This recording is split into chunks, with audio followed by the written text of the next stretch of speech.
Well, a very warm welcome to the July edition of our Market Wrap. Thank you so much for watching all of these years. There has been a lot of real estate talk in the media over the last few months, and we're here today to unpack it all for you. First and foremost, anti-money laundering laws have come into effect as of today.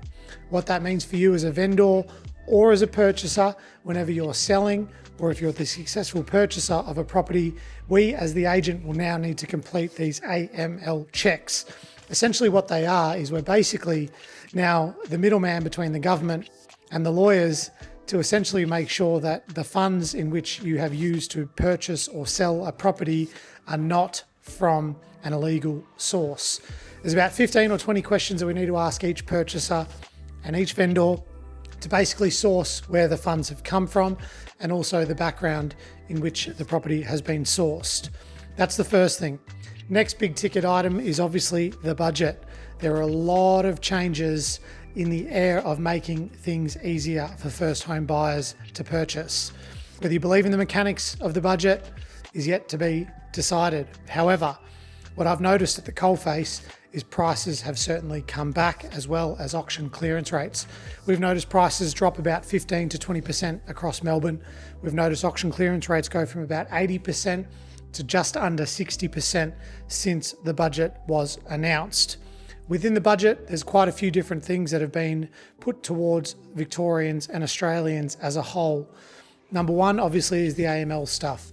Number two, they're talking about making us publish advertised reserve prices within 7 days of a publicly advertised auction. This is to combat agents looking to underquote properties and try and make things a little bit more transparent for buyers. Along with that, they've also said that they want every single sale price to be disclosed come October 1st, 2026. Now, one of the other big rocks in the jar is the proposed changes to people being able to purchase properties within their self-managed super funds. We sell a lot of properties for people that have purchased properties as a form of wealth creation through their self-managed super fund.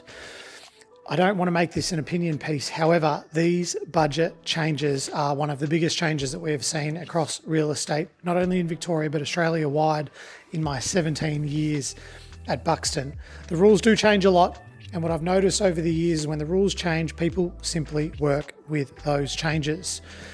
We've seen a dampening of the real estate market across Victoria and across Australia-wide, with investors many, many years ago stepping out of Victoria due to price increases in land tax, government restrictions and red tape that has been implemented by local and state governments.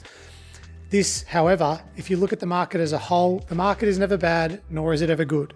It is either good to be a seller or it's good to be a buyer. And right now, I've never seen a better time to be a buyer. I've even changed my own personal tact. I was looking to buy a number of investment properties, and now I've changed my tact and I'm going to be buying a principal place of residence. I think a lot of people will do exactly the same because that is our last tax-free threshold as Australian residents. Now, projecting into the future, today is the first day of the new financial year. But before we project into the future, there's been a number of key sales that have happened in the last few months, and I want to share those with you now.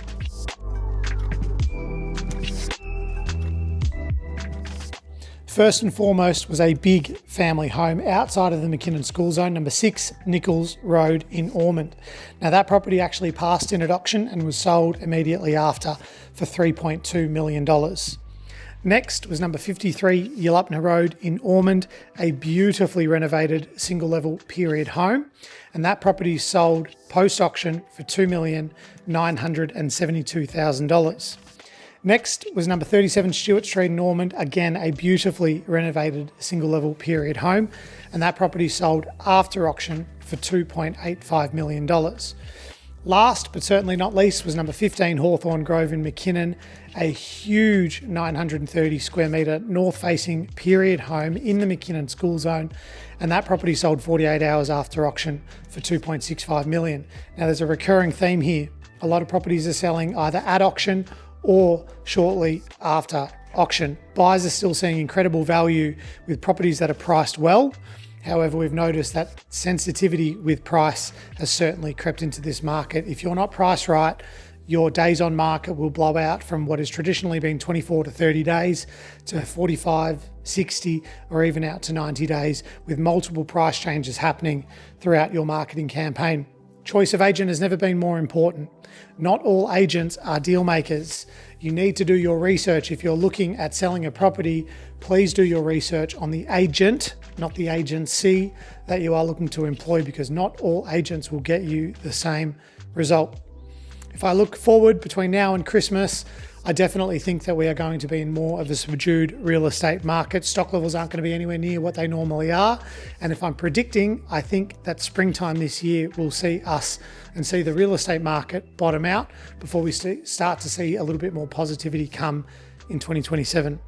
If you're considering a sale at some point in the next 6 months, now is the time you want to be having those conversations, because timing and choice of agent is absolutely everything. Regarding the changes, the budget, AML, buying and selling in your super fund, and also all of these rules around transparency and underquoting, this is now the time that you want to be speaking to your mortgage broker, your financial advisor, and your preferred real estate agent. We're still getting deals done. It's still a great time to be a buyer, and I've never seen more opportunity in this market for you as a potential buyer to upsize into the family home. I look forward to seeing you at our next market wrap.